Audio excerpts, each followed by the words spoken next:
Hello दोस्तों, कैसे हैं सब। मेरा नाम है हिमांशु और मैं स्वागत करता हूं आप सबका आपके अपने चैनल कॉमिक वर्ल्ड पर। तो चलिए दोस्तों, शुरू करते हैं राज कॉमिक जर्नल्स में तहखाने का कैदी।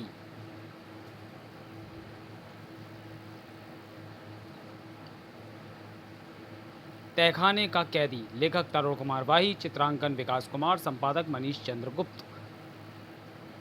प्रख्यात वैज्ञानिक प्रोफेसर कृष्णन की वैज्ञानिक पत्नी व डॉक्टर बेटे सुनील को उसकी चचेरी बहन अनु का बेंगलोर से कलकत्ता विमान द्वारा आने का तार मिला।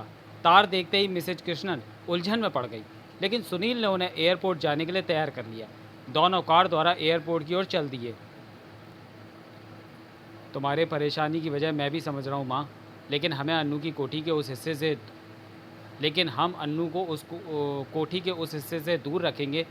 वह कुछ दिन छुट्टियाँ बिताकर वापस बेंगलोर चली जाएगी बस। ना जाने फिर भी क्यों मेरा दिल बेहद घबरा रहा है।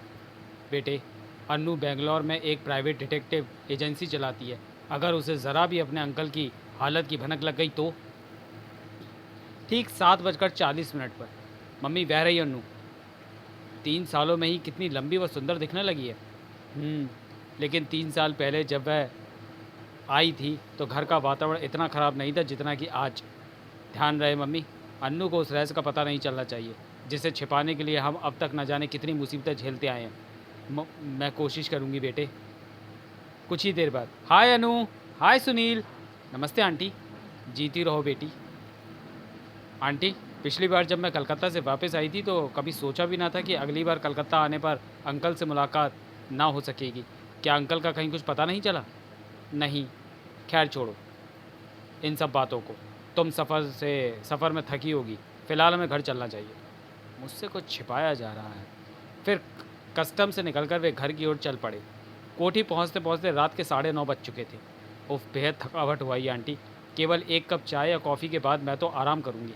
ठीक है बेटी, मैं शंभू से कहती हूँ, वह कॉफ़ी बना देगा। उसके बाद सबने एक एक कॉफ़ी पी और फिर good night aunty. Good night. Anu को उसका कमरा दिखा दो सुनील। जी मम्मी। आओ अनु। और फिर अपने कमरे में बिस्तर पर लेटते ही अनु को नींद ने आ दबोचा। रात को किसी समय अचानक उसकी नींद टूट गई। ओह, अरे इस समय बाहर कौन होगा? कहीं आंटी और सुनील? लेकिन अनु से रहा ना गया तो वह भी पलंग से नीचे उतर आई और फिर दरवाज़ा खोलकर गैलरी में आ गई। फर्श पर इन्हीं की परछाइयाँ थीं। वे इधर ही गए हैं। मोड़ पार करते ही अनु ने दोनों को एक कमरे में घुसते देखा। वह दबे पाँव कमरे की खिड़की तक जा पहुंची, जो कि संयोगवश उस समय खुली हुई थी। ओह नो, दोनों कर क्या रहे हैं? कहीं नीचे कोई तहखाना तो नहीं है? ओह, मेरा शक ठीक निकला। फिर उनके देखते ही देखते मिसेस कृष्णन और सुनील उस तहखाने में समाने लगे। जल्दी करो माँ, इंजेक्शन देने में पहले ही 1 घंटे की देरी हो चुकी है। भगवान न करे अगर पिताजी को होश आ गया तो गज़ब हो जाएगा। शुभ शुभ बोलो बेटे। सिरिंज में दवा भर लो बेटा। यस मम्मी, अभी भरता हूँ। ये लो। जाने कब तक इन्हें इसी अवस्था में रखना होगा, जब तक हम दोनों मिलकर उस दवा की खोज नहीं कर लेते जिससे कि पिताजी के विकृत मस्तिष्क को पुनः ठीक किया जा सके। मिसेस कृष्णन ने इंजेक्शन देने के लिए हाथ आगे बढ़ाई ताकि ठीक उसी पर प्रोफेसर रमेश कृष्णन ने पट्ट से अपनी आंखें खोल दी। नहीं Sunil. Oh no, quick mummy, injection तो जल्दी। उन आंखों में वहशियत टपक रही थी। मिसेस कृष्णन ने भरपूर कोशिश की, लेकिन उफ, दूर हटो मुझसे। तुम सब लोग मेरे दुश्मन हो। एक एक को ख़त्म करके रहूँगा। कोई जीवित नहीं बचेगा। हा हा हा हा, कोई जीवित नहीं बच सकेगा। पिताजी! एकाएक प्रोफेसर ने सुनील पर छलांग लगा दी। तुम भी नहीं बचोगे कुत्ते, सबको मार डालूंगा मैं, एक एक का खून पी जाऊंगा। हा हा हा हा हा। आह! प्रोफेसर रमेश कृष्णन पागलों के समान सुनील पर टूट पड़े। हा हा हा, मैं उस कमीने का भी खून पी जाऊंगा जिसने मेरी यह हालत की है। आह! उफ! हे भगवान, आखिर वही हुआ जिसका डर था। एकाएक सुनील कंठ फाड़कर चिल्ला उठा। मम्मी जल्दी करो, वह इंजेक्शन मुझे दो मम्मी, क्विक। आह! ओह! उफ! खून पी जाऊंगा तेरा कमीने। मम्मी जल्दी दो मुझे ये इंजेक्शन, बहुत गड़बड़ हो चुकी है। अगले ही पल लगभग झपटते हुए से सुनील ने मम्मी के हाथ से इंजेक्शन लिया और ठीक उसी पल प्रोफेसर कृष्णन ने मिसेस कृष्णन की बाजू पकड़ ली। सुनील बेटे जल्दी करो। ओ मेरी बाजू। सुनील! मम्मी! दूसरे ही पर सुनील ने बंदर की सी फुर्ती के साथ वह इंजेक्शन प्रोफेसर की बाजू में घुसेड़ दिया। अब घबराने की कोई बात नहीं है मम्मी, पिताजी से दूर हट जाओ। आह आह। कुछ ही देर में प्रोफेसर साहब लड़खड़ा कर फर्श पर गिरे और बेहोश हो गए। ओ मम्मी, देख लिया देर का परिणाम। अगर हमें कुछ देर और हो जाती तो पिताजी ना जाने क्या कर बैठते। इन्हें उठाकर ऊपर ले जाओ बेटे। जी मम्मी। प्रोफेसर कृष्णन को लिटाने के पश्चात अभी वो पलटा ही था कि बुरी तरह से चौंक पड़ा। तो तुम यहाँ कैसे पहुँच गई अन्नू? इस समय सवाल तुम्हें नहीं बल्कि मुझे तुमसे करना चाहिए। सुनील, ये सब क्या है? मुझे तो बताया गया था कि अंकल एकाएक ही कहीं गायब हो गए, किंतु उनके पागल होने की जानकारी मुझे नहीं थी। ये सब कैसे हुआ?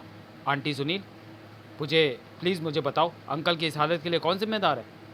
अगर तुम जानने का निश्चय कर चुकी हो तो सुनो। उनकी इस हालत के लिए मैं, सुनील, खुद प्रोफेसर साहब और इस समाज का हर वो शख्स जिम्मेदार है जिसका इंसान व इंसानियत से थोड़ा सा भी रिश्ता है। मैं समझी नहीं आंटी। आज से 6 माह पूर्व की बात है। प्रोफेसर साहब कैंसर की दवा खोजने के लिए जी जान से अपनी रिसर्च पर जुटे हुए थे, तभी एक हादसा हो गया। न जाने कैसे, शायद रसायनों के गलत मिश्रण से गैस व एसिड से भरा कांच का जार अचानक एक धमाके के साथ फट गया। मेरा चेहरा, बहुत जलन हो रही है, उफ। उनके दोनों सहायकों ने उन्हें तुरंत अस्पताल पहुंचाया, जहां उनका उपचार पूरे 1 माह तक चला। घबराए नहीं प्रोफेसर साहब, अब आप बहुत जल्दी ही फिर से अपनी रिसर्च आगे बढ़ा सकेंगे। और उपचार के बाद जब प्रथम बार उनके चेहरे की पट्टियाँ खोली गई, उस समय उनका चेहरा देखकर ना चाहते हुए भी मैं दहशत से भर गई। नौकर तो चीख ही उठा, हे भगवान, उफ। अब आप घर जा सकते हैं प्रोफेसर। घर पहुंचकर भी वही सब हुआ। उन्हें देखते ही प्रत्येक नौकर दहशत से काँप उठा। हे मेरे मौला, क्या ये वही प्रोफेसर साहब है? उफ, कितना भयानक उठा इनका चेहरा। शंभू साहब का कमरा अच्छी तरह से साफ़ कर दिया है ना? जी हाँ साहब। ये सब लोग मुझे देखकर इतने भयभीत क्यों हो रहे हैं? आखिर बात क्या है? कहीं मेरा चेहरा। चलिए पिताजी, अपने कमरे में चलिए, अभी आपको आराम की सख्त आवश्यकता है। मेरा चेहरा, ये लोग ज़रूर मुझे देखकर ही इतना भयभीत हो रहे हैं। उफ, क्या मेरी शक्ल इतनी भयानक हो गई है? सहसा प्रोफेसर सुनील से हाथ छुड़ाकर वॉश बेसिन पर लगे आईने की ओर भागे। हे भगवान, नहीं पिताजी, रुक जाइए, उधर मत जाइए पिताजी। लेकिन वे नहीं रुके और फिर आईने में अपनी सूरत देखकर बुरी तरह से चीख उठे। नहीं नहीं नहीं नहीं, ये नहीं हो सकता, ये मैं हरगिज़ नहीं हो सकता। मेरे चेहरे को क्या हुआ है? उफ, इतना भयानक। पिताजी, होश में आइए पिताजी, आपकी तबीयत ठीक नहीं है। प्लीज़ स्वामी, कमरे में चलिए। नहीं, ये मेरा चेहरा हरगिज़ नहीं हो सकता, छोड़ दो मुझे। मैं उस कमीने डॉक्टर का खून पी जाऊँगा, जिंदा नहीं छोड़ूंगा उसे जिसने मेरी ये हालत की है। अचानक प्रोफेसर पागलों के समान ठहाके लगा उठा। उस कमीने का जिंदा नहीं छोड़ूंगा, मैं खून पी जाऊँगा उसका। मम्मी, अपनी भयानक शक्ल देख लेने के बाद शायद पिताजी को कोई दिमागी शौक लगाए। उनका इस अवस्था में रहना खतरनाक हो सकता है। कहीं ये पागल ना। ऐसा ना कहो बेटे, इन्हें तुरंत बेहोशी का इंजेक्शन देना होगा। शंभू काका, मेरा बैग लेकर आओ जल्दी। और हरी, किशन, कमरे के दोनों दरवाजे में खिड़कियाँ कसकर बंद कर दो। तू मुझे रोकना चाहता है कमीने, मगर मैं किसी के रोके नहीं रोकने वाला। किसी ने मेरे रास्ते में आने की कोशिश की तो जान से मार डालूंगा उसे। साहब, ये रहा आपका बैग, तुम सब मिलकर इन्हें पकड़ लो। शंभू, किशन, हरी, जल्दी करो। हे भगवान, ये सब क्या हो रहा है? शंभू, किशन व हरी प्रोफेसर की तरफ झपटे। तुम उधर से पकड़ लो। प्रोफेसर साहब, होश में आइए। तीनों ने बाज की तरह झपट कर एक साथ प्रोफेसर साहब को पकड़ लिया। सुनील तेजी से दवा इंजेक्शन में भरकर उनकी तरफ लपका। कसकर पकड़े रहो, मैं अभी इन्हें इंजेक्शन दे देता हूँ। पर जल्दी कीजिए साहब, इस समय प्रोफेसर साहब कुछ भी कर सकते हैं, वे अपने आपे में नहीं है। नहीं, छोड़ दो मुझे, वरना एक एक को मार डालूंगा। अचानक प्रोफेसर का एक हाथ जाने कैसे आज़ाद हो गया और झपट कर पास ही मेज पर रखी चाकू उठाकर उन्होंने हरी के सीने में गोप दिया। खच! हरी तड़प कर ज़मीन पर गिरा और फिर उठ ना पाया। Oh my God! जबकि मौका पाते ही सुनील ने उन पर छलांग लगा दी। फिर अगले ही पल उफ! कुछ ही पलों में प्रोफेसर कृष्णन बेहोश होकर ज़मीन पर लुढ़क गए। अब क्या होगा छोटे साहब? प्रोफेसर साहब ने हरी का खून कर दिया है। मेरी तो कुछ समझ में नहीं आ रहा शंभू काका। ओ भगवान, ये सब क्या हो गया? घबराओ नहीं बेटे, ईश्वर पर भरोसा रखो, कानून इनका कुछ नहीं बिगाड़ सकेगा। मैं बड़े से बड़ा वकील करूँगी। लेकिन मम्मी, अगर पिताजी अब ठीक ना हो सके तो?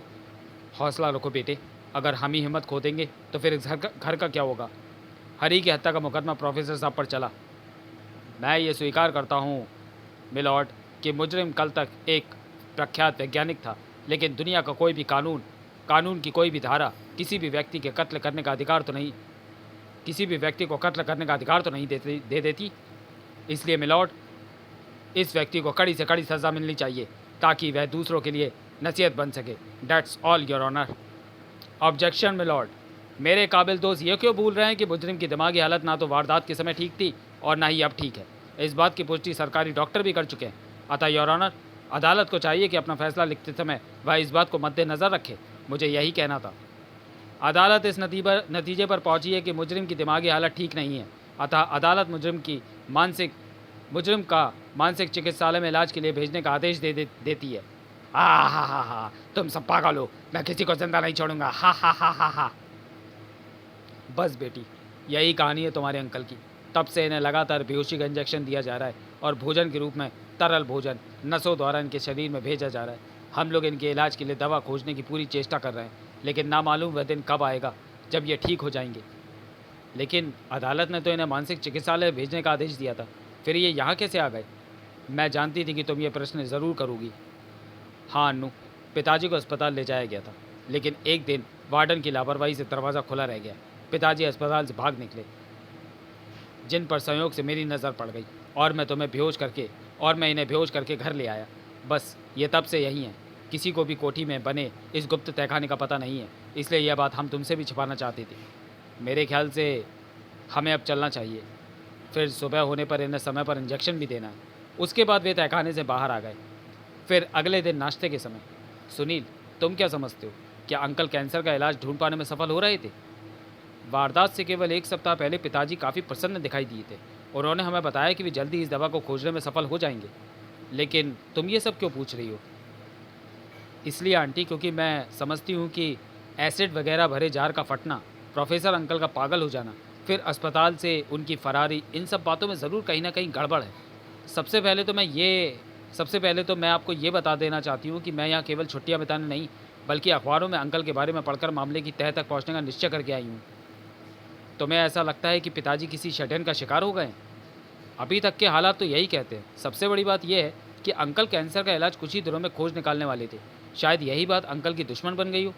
बहरहाल, जब तक मैं कोई सबूत हासिल नहीं कर लेती, मेरे लिए कुछ भी कहना मुनासिब नहीं है। नाश्ते के बाद, आओ मम्मी, पिताजी को इंजेक्शन देना है। ठहरो, मैं भी चलती हूँ। तीनों पुनः तहखाने पर पहुँचे, लेकिन वहाँ पहुँचते ही सब ऐसे उछले मानो निकट ही किसी भूत प्रेत को देख लिया हो। मम्मी, पिताजी गायब है। उफ, ये कैसे हो सकता है? वह बेहोशी में चल कर तो नहीं जा सकते? लेकिन तहखाना खाली है आंटी, जिसका सीधा सा मतलब है कि अंकल यहाँ से फ़रार हो चुके हैं। कमाल है। इंजेक्शन का असर 8 घंटे तक रहता है और अभी 8 घंटे व्यतीत होने में पूरा आधा घंटा पड़ा है। उफ, ये सब क्या हो रहा है? मेरी तो कुछ समझ में ही नहीं आ रहा। आज तक ऐसा नहीं हुआ, लेकिन पहली बार अन्नू के घर में कदम रखते ही, यस आंटी, मेरे कदम रखते ही, आपने बिल्कुल ठीक कहा। ओह, अब मुझे अपने सतर्क न रहने का अफसोस हो रहा है। रात घटनाएं कुछ इतनी तेज़ी से गुजरी कि मैं अंकल को चेक तक नहीं कर पाई थी। और ओ नो, माय गॉड, इतनी बड़ी भूल। तो तुम क्या सोच रही हो अन्नू? कुछ हमें भी बताओ। मेरी आंटी की और ख़ुद की हालत पर नज़र डालो, सब कुछ समझ जाओगे। क्या हुआ है हमें? मेरी तो कुछ समझ में, ओह यस, कहीं तुम्हारा इशारा इस तहखाने की गर्मी से तो नहीं है? करेक्ट, उसी तरफ है। हॉल में इस वक्त इतनी गर्मी है कि हम सब पसीने से नहा उठें। हालांकि रात में पंखा चल रहा था, पर भाग दौड़ की वजह से यही हाल रात को भी था हमारा। तुम कहना क्या चाहती हो? अंकल के जिस्म के कपड़े पसीने से भीग उठे थे, किंतु उनका चेहरा